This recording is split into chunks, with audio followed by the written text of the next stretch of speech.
Assalamualaikum warahmatullahi wabarakatuh. Terima kasih untuk pengerusi kerana memberi saya ruang untuk turut berbahas dalam Kementerian Pengangkutan. Saya sebenarnya ingin membawa satu isu yang agak serius yang berkait dengan keselamatan sistem reda yang diguna pakai untuk menyelaras semua penerbangan di seluruh Malaysia.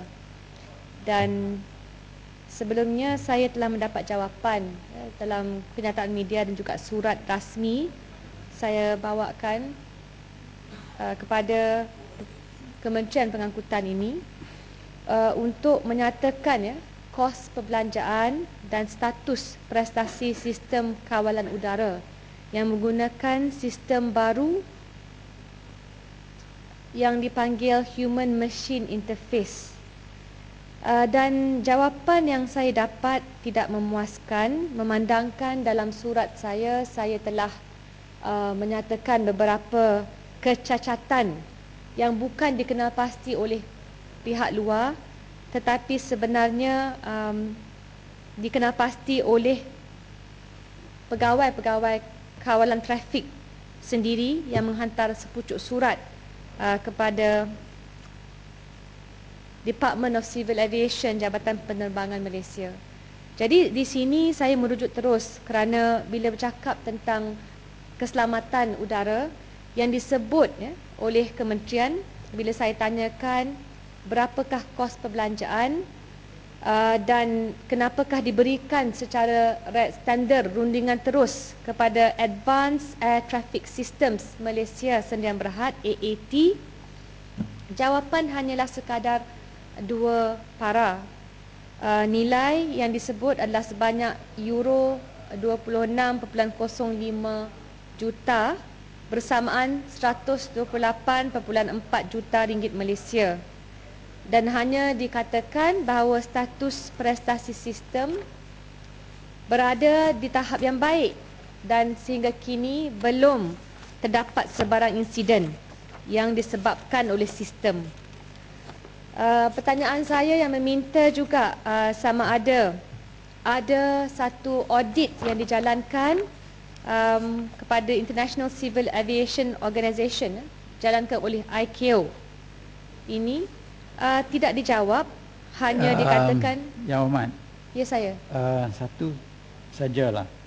Di bawah Kementerian Pengangkutan ini, dia 2 juta adalah dikehendaki untuk menampung kos penyelenggaraan bangunan pejabat Jabatan Pengangkutan Jalan Negeri Johor yang telah berusia melebih 10 hingga 25 tahun.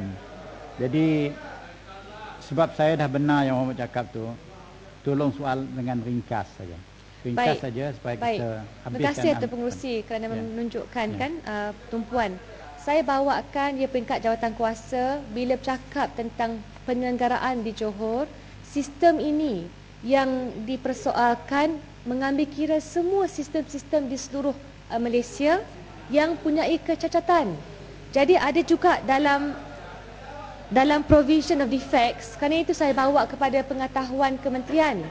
Bila kita membelanjakan di Johor pun, Datuk Pengerusi, semua daripada di Pulau Pinang, di Kuarter Kinabalu, senarai kecacatan itu diperincikan dan tidak mendapat sebarang maklum balas daripada Kementerian Pengangkutan.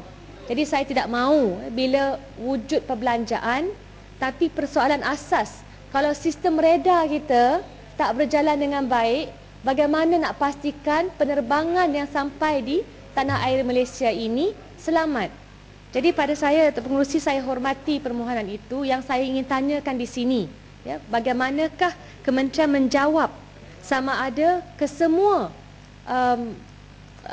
defek-defek ataupun kecacatan yang telah saya bawakan diperbaiki, dan adakah kementerian bersedia untuk menerangkan, memberi satu tender evaluation report dan juga sistem tender untuk membuktikan kenapa syarikat AAT yang salah seorang pengarahnya merupakan keluarga bekas menteri dan juga Duta Besar Malaysia di Amerika Syarikat diberikan secara tanda terus atau pengurusi. Jadi supaya kurang-kurang bila ada perbelanjaan dalam isu penyelenggaraan itu, kita rasa selesa, kita rasa yakin inilah perbelanjaan yang terbaik.